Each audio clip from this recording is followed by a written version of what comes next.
To date this, we're 3 years from the launch of the program in January 2006. Looking back over these past 3 years as we sit here today, how would you describe the program today in terms of its ability to provide a solution? For 3 years, it's been very successful. We've gone from 120 some physicians to almost 160 physicians that are in the plan.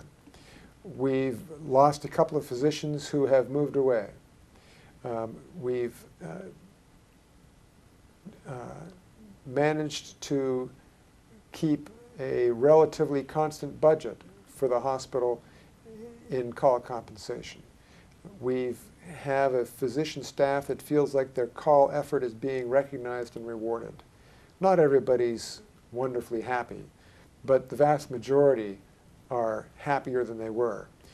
The easiest way to measure that is to look at our medical staff business meeting agendas. Up until January 1, 2006, emergency room call was the #1 item on every single medical staff executive committee meeting agenda and every medical staff business meeting agenda. It hasn't been on the medical staff business meeting agenda for 3 years now. It's basically resolved.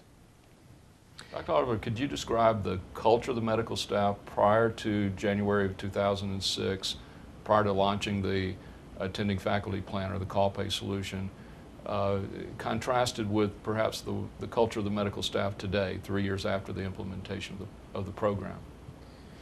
Before we started the program, we had a lot of unhappy, disgruntled physicians who just simply were unhappy and felt their work in the emergency room was unrecognized, underappreciated by the hospital, and basically not very happy and looking for some way of expressing their unhappiness. And that ranged from dropping off staff, which we had a problem with the threat from OB/GYN I mentioned.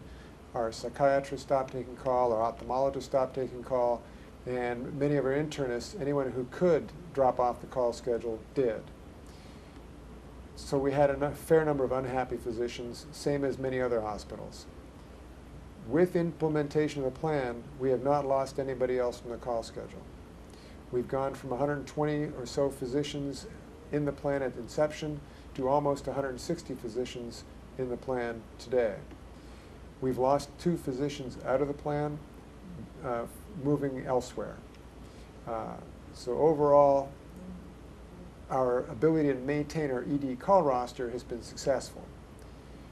The other intangible cultural change has been the level of disgruntlement among the physician staff. I'm not going to claim that everything is hunky-dory and everyone's real happy in the medical staff about everything and everything's all shiny, clean, and pretty, but the emergency room physicians will tell you that the physicians coming to the emergency room at night are less unhappy. They're more willing to cooperate.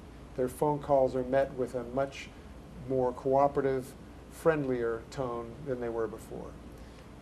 So overall, I'd say the physicians on call are professionally happier, personally happier, knowing that their efforts are being recognized and rewarded to some degree. So Dr. Oliver, if you had to surveying the advantages of the call pay solution as you have implemented it here at Winchester, what would you itemize as some of the top 2, 3, 4 advantages that you see in a program of this nature? Well, first and foremost, it helps maintain a full ER call roster.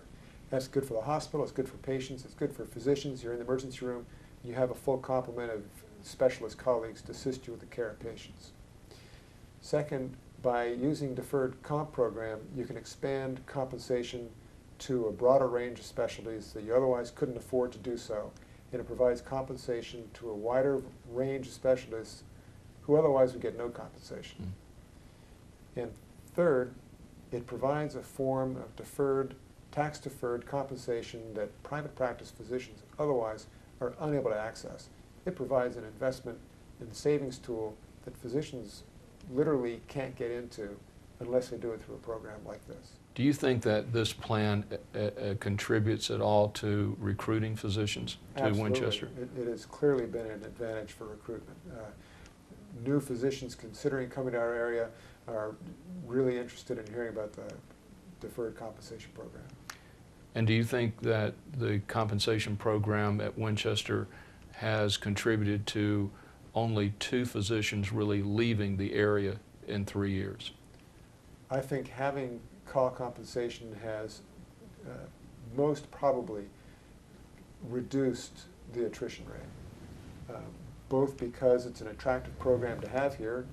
You have to look at other places and find one that also offers deferred compensation for call, and then part of your risk of forfeiture is if you leave town, you leave behind a pile of cash.